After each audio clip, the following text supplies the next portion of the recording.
We begin here in Ottawa, where the Prime Minister's Chief of Staff took the hot seat. For 2.5 hours, MPs questioned Katie Telford on alleged Beijing-backed meddling in Canadian elections. But while we learned some details on process, we learned nothing new on the specific allegations now in the public domain. Can you confirm that the Prime Minister received that document, and did he read it? I can't speak to whether or not we've been briefed on any specific documents or any specific subjects. Of course, the Prime Minister reads any documents he does receive. When was the Prime Minister first briefed about Beijing's election interference in the 2019 election? The committee has received from the NSIA the list of formal briefings that was put together as best everybody could. I'm not just asking about formal briefings. I'm asking, when did the Prime Minister become aware? This has been an ongoing conversation over many months and years as to what prospects were of potential foreign interference. It's why these different organizations were in place. It's why there was a report that came out of the 2019 campaign. Yeah. Meanwhile, the NDP returned to its long-stated belief that a public inquiry is needed. So if the rapporteur comes forward and recommends a public inquiry, I'm just wondering if the PMO, if the Prime Minister, if Ms. Telford would admit that it was wrong to allow these issues to fester in the public mind for such a long period of time, that it's created a distress that is just not necessary. I believe what is a bigger problem in terms of things festering at the moment is the partisanship and hyperbole that has been brought to this so often in the discussion in the last while. Why the special rapporteur was necessary? Because somebody had to be able to put their mind to it that was out of this space. Okay, so where does this committee's investigation go from here? Talib Noor Mohammed is a BC Liberal MP, Peter Julian is a BC NDP MP, and Christine Normandin is a Bloc Québécois MP. Now, we asked for a Conservative MP to join us tonight, but no one was made available for this panel. So, Ms. Normandin, I'd like to start with you. What are your big outstanding concerns after what we heard today from Katie Telford? Our biggest concern is that the information that's provided by CSIS and our other intelligence is still in the end of PMO at the end of the day. And they still decide that they're still the one deciding what's accurate, what's inaccurate, what actions to take forward after receiving information. And the issue is you have the chief of staff that we had today testifying, deciding on at the same time how to protect the Prime Minister, which is her job, and also how to protect democracy. So it's all in the hands of those who can profit from not letting go of information or not taking actions. And with what we've heard, it's even more important to us today that we have a public inquiry that's completely independent. Peter Julian, same question to you. What are your thoughts on the Chief of Staff's testimony today? Well, first off, I don't think the Liberals have handled this well at all. They need to move to a public inquiry. I think Rachel Blaney for the NDP was persistent in asking that question, and it's so important to put into place. The Conservatives, I understand why they're too embarrassed to show up on this show. They just tried to turn it into a circus. And the reality is, this is a situation that is extremely important to get to the bottom of. When we talk about foreign interference into our elections, this is something that needs to be dealt with in an adult way. That's why Jagmeet Singh and Rachel Blaney and the NDP caucus have been calling for a public inquiry. And you'll recall 2 weeks ago, before the House adjourned for the Easter break, we brought forward a motion that was adopted by all members of Parliament, with the exception of the Liberals, so independents and all of the other parties voted in favor of a public inquiry. We continue to press the government on this. This is the only way to get the answers that Canadians are seeking at this time. So, Mr. Noor Mohammed, your response to those concerns that the information flow is still tightly controlled by people who benefit politically from a tight information flow, and the lack of clarity due to the lack of a public inquiry? I think first it's important, David, to articulate that Canadians, are concerned. They've expressed concerns about their democracy, and we take these concerns, we all do take these concerns very seriously. That's why since the government was elected the first time in 2015, we put in place measures that the Conservatives and frankly no other government had done before that, like NSICOP, to make sure there were parliamentarians that are cleared at the top secret level to look into these types of issues, and CIRA. independent experts in the intelligence community to look and to ensure that our democracy is safe. Committee of senior public servants who look at and assess whether or not foreign interference has an impact or is having an impact on the outcomes of elections. By the way, 2019, 2021, they have confirmed that it did not. You're looking backward there, Mr. Nur Mohammed. I wonder if we can look forward. But it's important to understand, David, it's important to understand that those steps articulate recommendations which are adopted. And as threats evolve and emerge, the government has to respond. In terms of national security matters that are top secret, those are not things that can or should be discussed in the public domain. That's why there are forums set up in which that type of intelligence can be examined, and we can determine what is intelligence, what is evidence, and how to respond. And that is why this process with the special rapporteur is so important, because if the rapporteur recommends there should be a public inquiry, we've said that's where we're going to go. But it's important to let process play itself out. Right. Okay. So on that, Ms. Ramadan, we saw the process playing out today with Katie Telford testifying, and we saw the limitations of what she's allowed to say. I mean, she has taken an undertaking to protect certain information upon threat of criminal prosecution if she violates it. That holds even if there is a public inquiry, at least in the public component of the public inquiry. So is that really the right way to get to the bottom of this, public hearings, the way we're used to seeing them? Yeah, and just to make it clear, what we're asking about when we ask for a public inquiry is not to put everything under the light and secret stuff that would eventually ruin sources that we have. It's not what we're asking for. We're asking for someone independent, named by all parties, to gather that information, not always publicly. And at the end, having that information, which he can profit from, make recommendations that would then be, and that's our hope, be considered impartial to the public. So we're taking the issue out of partisan hands. That's what we're asking for. So not everything has to go public, but at least we'll have someone making recommendations with all the information that won't benefit from it.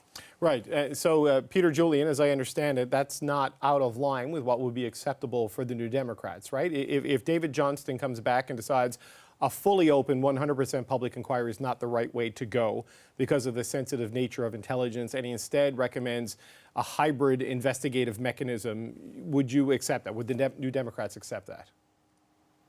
Well, the reason why we pressed for a public inquiry that would preserve, where appropriate, those secrets, and we've seen public inquiries in the past be able to do that, and ensure that we have all-party consensus in terms of the structure around the public inquiry. The reason why we brought that forward is because ultimately that is the direction that we have to go in to get answers for Canadians. Now, if the special advisor offers some variant of that we would definitely take a look at it. But the reality is the public inquiry, the reason why there's vast support among the public, all political parties and MPs, with the exception of the Liberals, have supported this, is because of the limitations that we saw today with Ms. Telford and what she's able to answer. The reason why we pressed to have Ms. Telford come to committee was because that is the option that is open right now. But we will continue to press, and Jagmeet Singh has been very clear about that, for a public inquiry, because that is the way to get the answers that Canadians are looking for. This needs to be handled in an adult way. This needs to be handled in a transparent way. The government seems disinclined on the transparency side up until now. The Conservatives don't want to handle it in an adult way. The NDP is being the adult in the room once again and saying, let's put together a public inquiry that handles in an appropriate way those secrets, but also gets to the bottom of the questions that so many Canadians are asking about foreign interference and how to stop it. Mr. Nur Mohammed, Rachel Blaney did make the point today a couple of times that if the government had made a decision to move to some sort of a public inquiry 3 months ago when this became a real live issue, we'd be a whole lot closer to answering a lot of these questions. I mean, do you think the government could have moved a lot faster on this? I think it's very important to look at the steps that were laid out. I think the appointment of the special rapporteur gives the space that you've just heard my colleagues talk about to understand what the scope of an inquiry might be, to understand the limitations of an inquiry if that's where he goes. But I think it's also important to understand under the Inquiries Act, there are mechanisms that are available that can be considered by the special rapporteur. But the idea that the first response should be a public inquiry, actually undermines fundamentally what a public inquiry is supposed to do. The public inquiry is fundamentally designed to bring into the public domain information of public interest.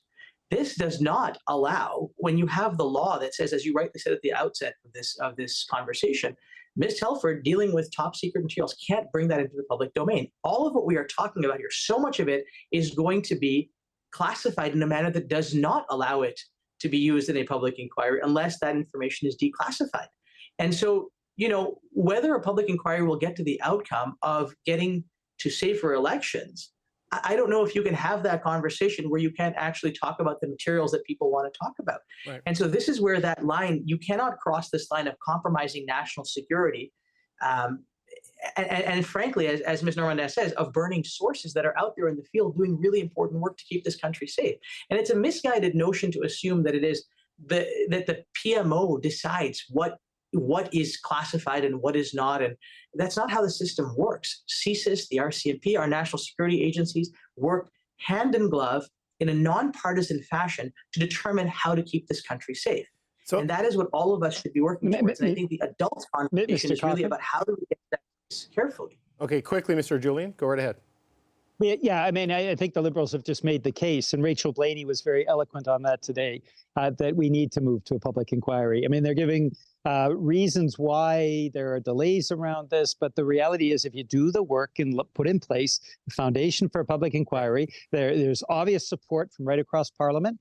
We should be moving to the public inquiry as soon as possible, and hopefully in the next few weeks, we'll have the special advisor, Mr. Johnstone, actively suggesting and recommending that so we can move ahead and get answers for Canadians. Yes, he's got to make a decision by the 23rd of May or a recommendation by the 23rd of May, and the government says he'll do whatever he says, right? One thing that jumped out at me in the testimony today, Ms. Normandin, was when Katie Telford said, as far as she knows, everything goes to the Prime Minister if it's of a certain importance.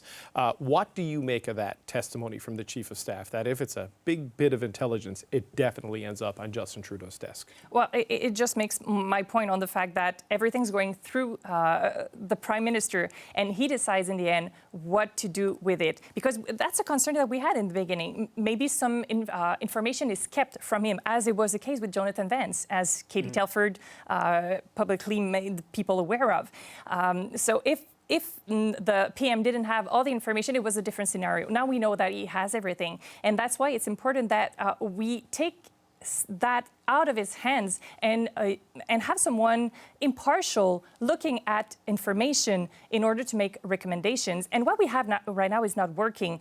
We've been spoken about NCCOP a lot, and David McGuinty made the case and wrote a letter to Prime Minister mentioning that they cannot do their work properly because PMO's office keep information away to them. And they're the ones supposed to make recommendations to David Johnston as to yes or no, we should have a public inquiry. So as soon as information is kept in the end of PMO, we're quite sure that some really important information will not make it to the end or will not be analyzed in an impartial way.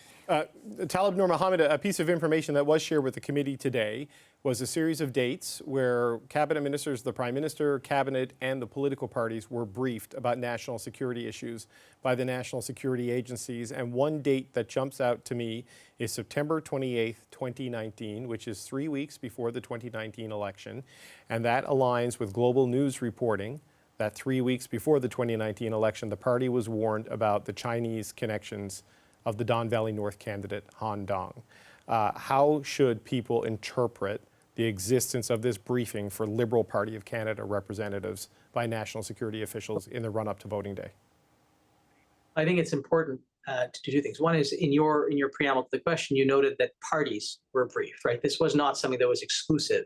And when just to interrupt you, on this date, it was for the Liberal Party of Canada. There were briefings for parties throughout, but on this particular date, it's Liberals and Liberals only who were briefed. And this corresponds with the global news reporting of the timeline of the Han Dong concerns being raised, allegedly.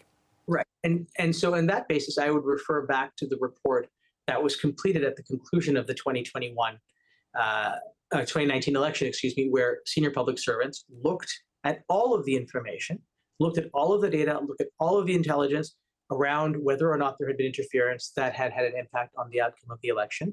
The election was deemed, and everyone accepts the outcome of that election as having been safe, secure, and decided by Canadians and Canadians only. So I think Canadians should look into the fact that our systems work. And in fact, the integrity of that election was preserved. We should have the confidence in that. We should learn from what happened then, which of course we are all doing, and ensuring that the current steps that have been put in place respond.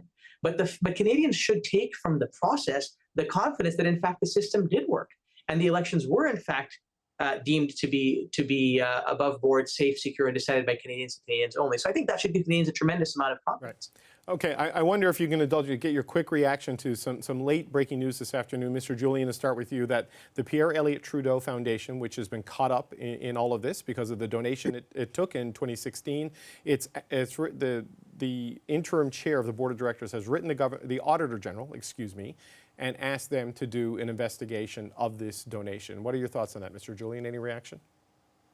I think that's a very appropriate step. I mean, the concerns have been raised, and I think the Auditor General has the ability and the resources in order to do that, what I assume to be a forensic audit. And so I think that's a very appropriate step.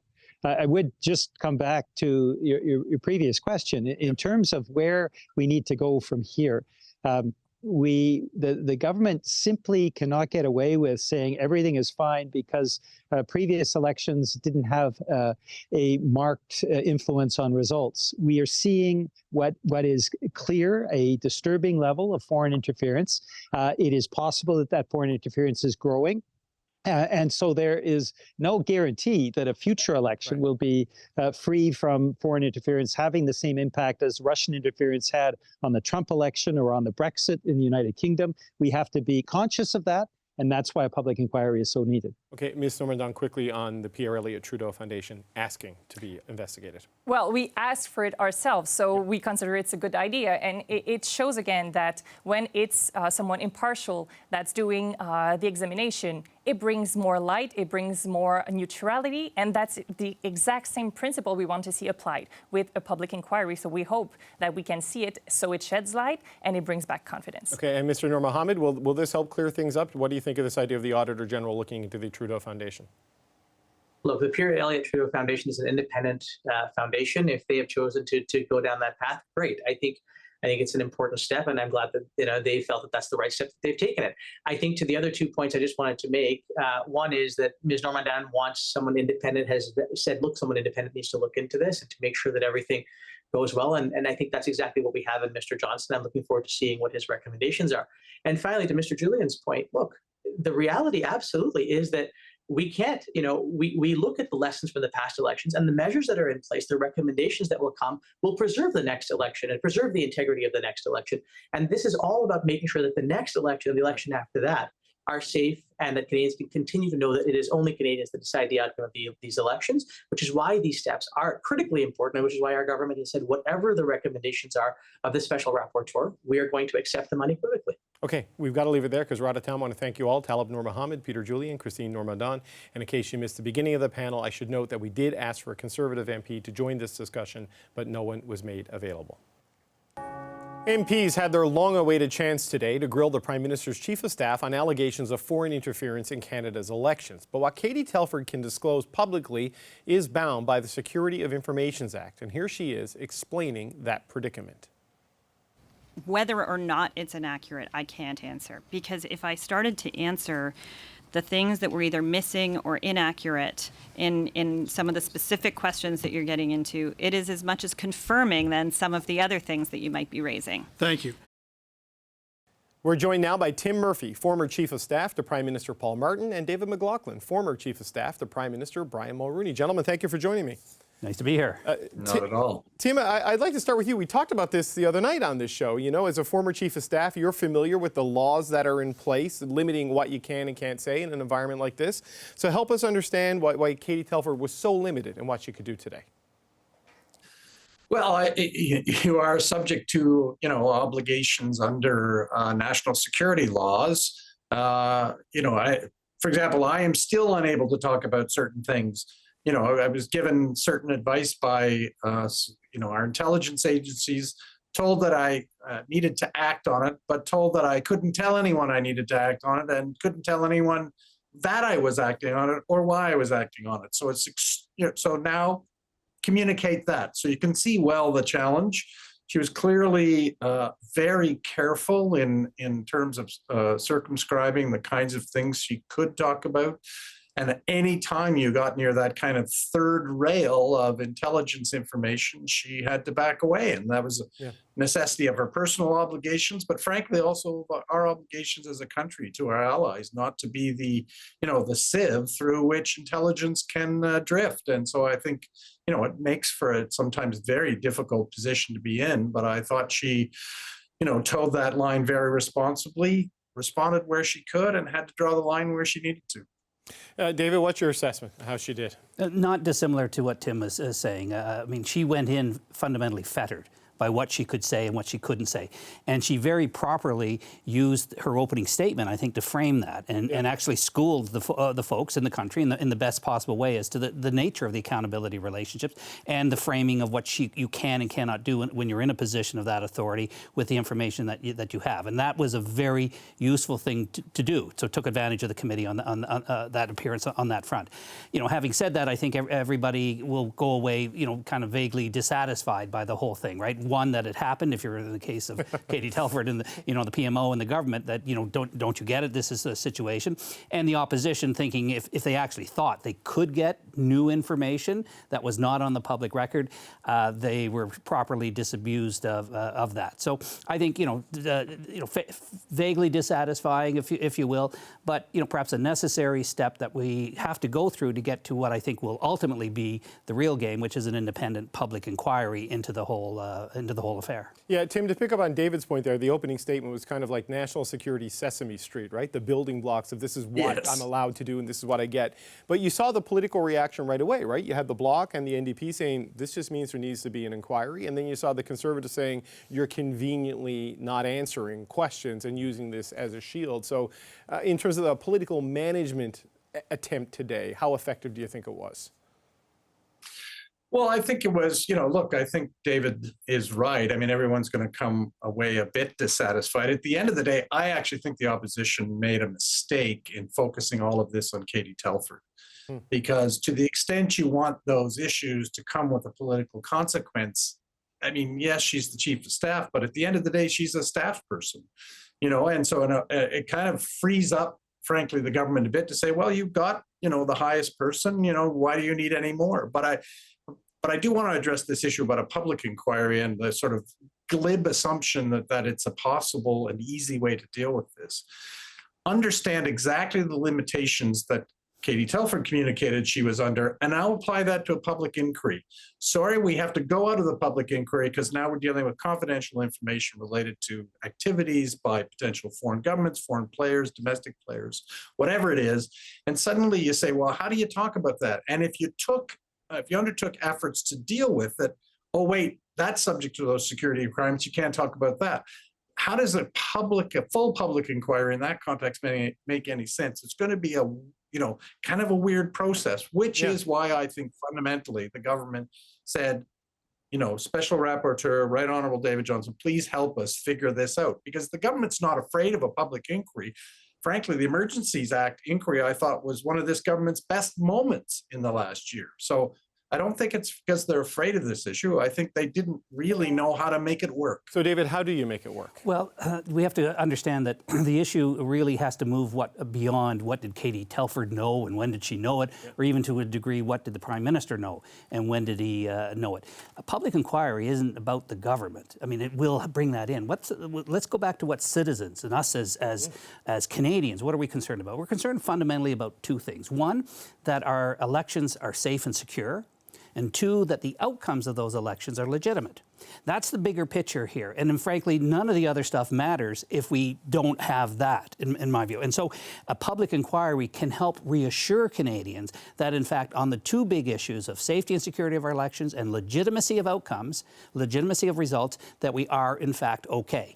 foreign interference in election processes is a fact of life. Ms. Telford was very precise on that, very deliberate on it, and other leaders have been. So that's not, new per se. We're going to have to keep acting against that and acting, to deal with it. What we don't want to have within our society is a groundswell of people questioning the bigger democratic picture here. Right, but so David, let me just ask you that. Like, how do you offer the public that reassurance with the political context being what it is, right? I mean, we saw Mr. Poilievre sending a letter to David Johnson calling him dear rapporteur and sort of undermining his credibility before he even gets a chance to make a decision. Like, this is the situation we're in, so how do you reassure given that context? Well, an independent, the word independent public inquiry is probably the only vehicle that actually, will get us through that. And even then, it is not going to be immune from the political process. Democracy and politics, they go together. So we're going to have to travel this journey together as Canadians and sort of see where it nets out. And hopefully, all of the key actors there will start to behave a little better in the sense of saying, look, it is the bigger concern, the bigger issues and principles that are at stake, as opposed to just the straight partisan gotcha stuff. I get it. I think Tim gets. We all know that is part of the process, but it has to be designed to get us to the outcome of, I think, as they say, security and safety of elections and legitimacy of results. We need reassurance about our democracy. So Tim, how do you do this in a credible way when? And I'm not trying to disparage Mr. Johnson, but Pierre Poilievre is speaking for a not insignificant percentage of the Canadian population, and he's doing it loudly and forcefully. And so, by picking someone who was connected with the Trudeau Foundation, has the government not made its job that much harder in this particular context due to the inability to put everything on the table? Well, to be honest, I mean, look, you can make anything partisan, especially as we're in seems to be an ever increasingly hyper-partisan environment. If I'm a little worried that if the Prime Minister had picked Jesus Christ to be the special rapporteur, there'd be a criticism about, because the Prime Minister told him where the stones were when he walked across water. But I think the reality is, look, this guy was a Governor General. He did a similar effort for the Prime Minister that David worked for. I think he's a credible, principled guy. Frankly, in our country, there's not that many people with the background and expertise that the Governor General has, who isn't connected in some way to other people in the political domain in our country, frankly. So all that being said, if we can do and get to the point where we focus on what David articulated we need to focus on, which is absolutely, we want to ensure Canadians that our democratic process and electoral process is safe and credible, and that we have a public inquiry that talks about how that largely is true and what we're doing to make sure it continues to be true. That is an important public service, and I think David can help us get us all there. Yeah, I think there is a point, though, about the process and how things are done. In my day job, I'm the CEO of the Institute on Governance. So governance is about the process of decision-making in part, and it's about legitimacy of both the inputs and also the outputs, because you want good governance to lead people to accept the results of either an election or a decision by government. And so, yes, I think the government has, unfortunately, perhaps inadvertently, whatever, they've made their role and their job a little harder with Mr. Johnson's appointment.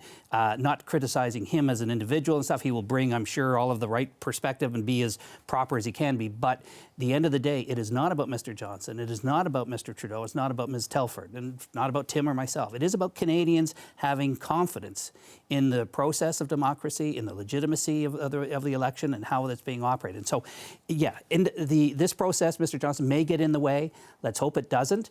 But people are absolutely going to raise some questions. Yep. So, but then that independent public inquiry, if in fact that happens, we don't know, that is going to have a harder job to address, but we'll have to see. Tim, I feel like at this point it absolutely has to happen, doesn't it? I don't see how we get to May 23rd and David Johnson says, no, we don't need an independent inquiry, just given the political context that's swirling out there. I mean, don't you think it's kind of inevitable at this point? Well, to be honest with you, I thought some kind of inquiry was inevitable, but that's the issue: is what's the scope and scale and focus, so that we can have the kind of discussion that David was talking about, which is to give, to help us understand what's going on, to help us understand the kind of measures that help us feel safe and secure in our democratic process, doesn't bleed into a partisan witch hunt where the truth is the enemy and facts are the vanguards of our enemy, but instead we're getting at them for the purpose of Canadians' confidence. And I think that that devising that scope had to be done outside of a political process, because then you were really poisoning the process if the Prime Minister decided, I'm going to put these constraints on it. So you reach out to someone like the former Governor General, who can responsibly think about that issue and hopefully devise a solution that gives us as much insight in a public way into these issues without delving into creating risk for our country and our allies around intelligence and security issues. So David, just as a final point, do you think David Johnston can split that atom, right, and find some sort of solution that's going to satisfy the various political constituencies when some of them have a lot to gain by having this process not be seen as credible? I think if he tries to satisfy the political constituencies, he will fail. In the sense, I don't really think that should be his job. And I think the best service he can do for the country is take the stuff that's being the opprobrium that's being put on him, stick with his mandate, and come up with the proper recommendations. And as Tim rightfully said, it will be not just if he recommends a public inquiry, which I think is going to happen, but that's just me. It'll be the scope and the mandate and the parameters around it. And so that's where he will, to the extent, satisfy some people or not. But at the end of the day, it isn't about satisfying the political constituencies. We know they're going to have a say. It has to be about Canadians in the end. Okay. Appreciate the time, gentlemen. Tim Murphy, David McLaughlin, thanks so much. Thank you. Anytime.